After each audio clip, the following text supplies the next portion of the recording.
محترمہ سعدیہ صاحبہ California USA، السلام علیکم. آپ کے ممنون ہیں کہ آپ نے ہمیں یاد کیا. آپ نے پوچھا اگر شیعہ اور سنی لڑکا لڑکی شادی کر لیں تو اس میں حرج کیا ہے؟ دیکھیے، شیعہ حضرات کے عقائد جو ہیں وہ سنی حضرات کے عقائد سے نہایت ہی متضاد. مثال کے طور پر خلفائے ثلاثہ کو نہ ماننا، یعنی حضرت صدیق اکبر، فاروق اعظم، عثمان غنی کو یہ لوگ سرے سے مسلمان ہی نہیں سمجھتے. خلیفہ ماننا تو بہت بڑی بات ہے. بات کی بات ان کی اپنی مستند کتابوں میں یہ باتیں موجود ہیں کہ موجودہ قرآن جو ہے معاذ اللہ یہ حضرت عثمان رضی اللہ تعالیٰ عنہ کی بیاض ہے، یہ بیاض عثمانی ہے. تو گویا انہوں نے یہ جمع کر دیا اور اس میں کوئی نہ کوئی سلسلہ جو ہے وہ ادھر ادھر ہو گیا، یعنی یہ اللہ کا پورا کلام نہیں. یعنی قرآن مجید فرقان حمید کو اگر کوئی کامل کتاب نہ مانے تو وہ کیسے مسلمان ہو سکتا؟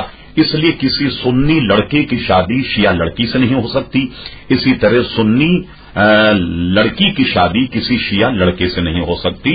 اور یہ بات اگر آپ دلائل کے ساتھ جاننا چاہیں تو ہم دلائل بھی ارسال کر دیں گے. اس وقت ہم نے صرف آپ کو شرعی مسئلہ بتا دی.